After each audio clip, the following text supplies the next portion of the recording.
Olá, bem-vindos. Meu nome é Nelson da Pecuária Brasil. Nesse vídeo eu vou apresentar para vocês um estudo de caso apresentando a importância de um bom estado nutricional e uma boa condição corporal da ovelha ao parto, o impacto disso no ciclo reprodutivo da fêmea e no ganho de peso e taxa de sobrevivência dos cordeiros. Esse caso que a gente vai apresentar aconteceu numa propriedade no Paraná, de um criador de ovinos que a gente acompanha há pouco tempo. E vai mostrar bem a importância disso, né?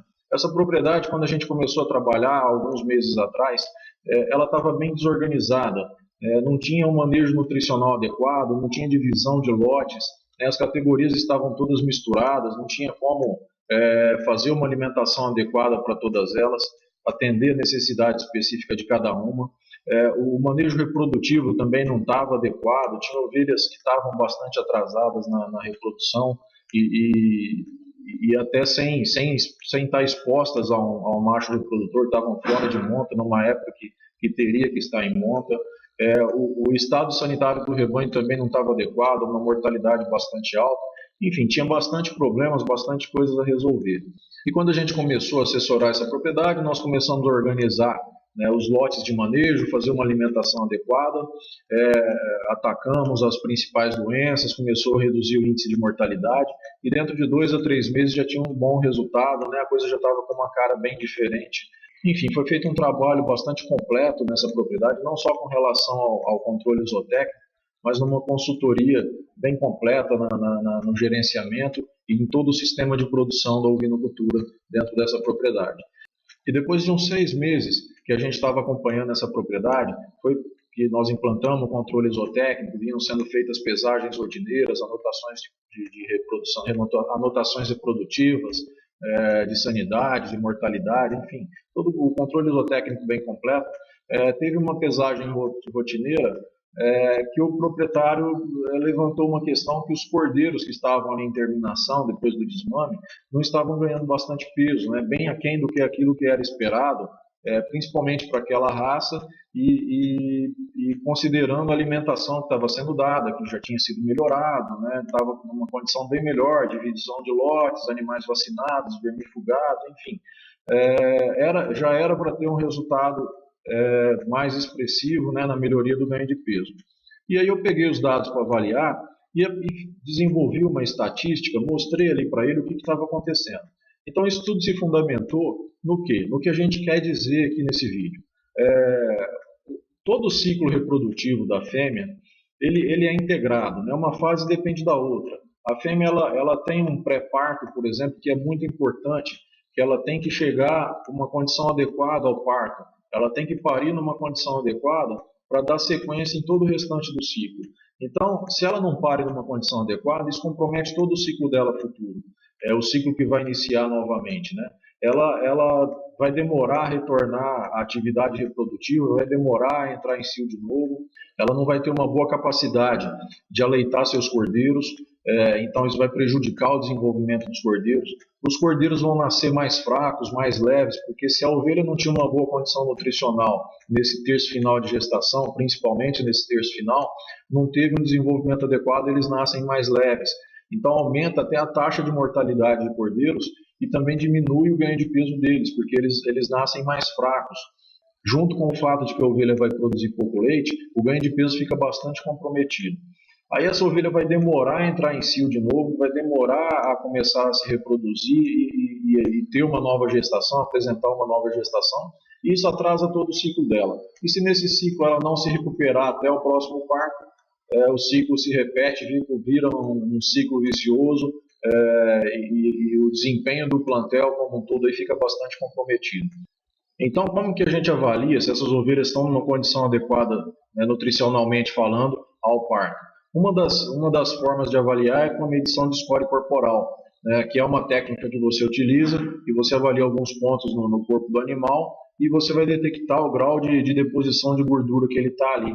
E tem uma pontuação de 1 a 5, que é usado para a ovinocultura, né, uma ovelha ela tem que estar com uma pontuação entre 3,5 e 4, para poder ter que é uma condição adequada ao parto. Ela também não pode estar muito gorda, ela pode ter problemas metabólicos no pós-parto.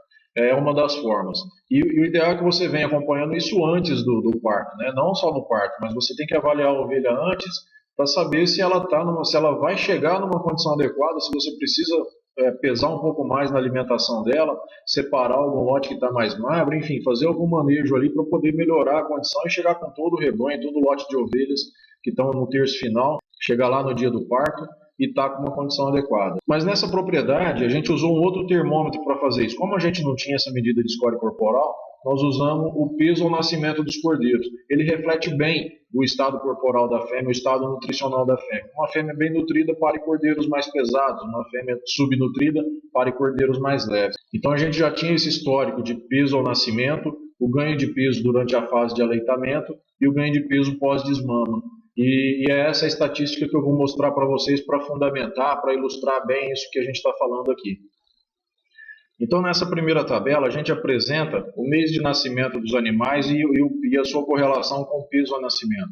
No mês de abril, que era um mês que ainda as ovelhas ainda não estavam numa condição adequada, que foi o começo dos trabalhos, o peso ao nascimento dos cordeiros foi de 3,76 quilos. No mês de maio, foi de 3,99 quilos. E no mês de junho, 4,42 quilos. Então, à medida que a condição corporal das fêmeas melhorou pelo estado nutricional que elas estavam, em decorrência do manejo nutricional que a gente adotou, à medida que isso foi melhorando, o peso ao nascimento dos cordeiros foi aumentando. E a segunda tabela aqui mostra a correlação, então, do peso ao nascimento com o ganho de peso durante essa fase inicial da vida. Então, para peso ao nascimento, aí eu fiz uma tabela inversa aqui. Eu peguei aqui os animais que estavam ganhando acima de 200 gramas por dia, eles foram animais que nasceram com peso médio de 4,58 quilos. Os animais que estavam ganhando entre 150 e 200 gramas por dia, foram animais que nasceram com peso médio de 4,07 quilos. E os animais que estavam com ganho de peso bem abaixo, abaixo de 150 gramas por dia, foram os animais que nasceram mais leves, com 3,7 quilos. Então isso mostra para a gente que a condição corporal das fêmeas melhorando, aumentou o peso ao nascimento e, por consequência, aumentou também o ganho de peso dos cordeiros durante essa fase inicial até a terminação. Então o que acontece? Naquele momento ele queria que a gente modificasse o manejo, melhorasse a alimentação, fizesse alguma coisa para melhorar o ganho de peso desses cordeiros. Mas não tem jeito, esses cordeiros eles estão comprometidos, eles são herança ainda de um tempo onde foi feito de maneira errada, onde se plantou de maneira errada. E essa herança a gente tem que levar ela até acabar, não tem como.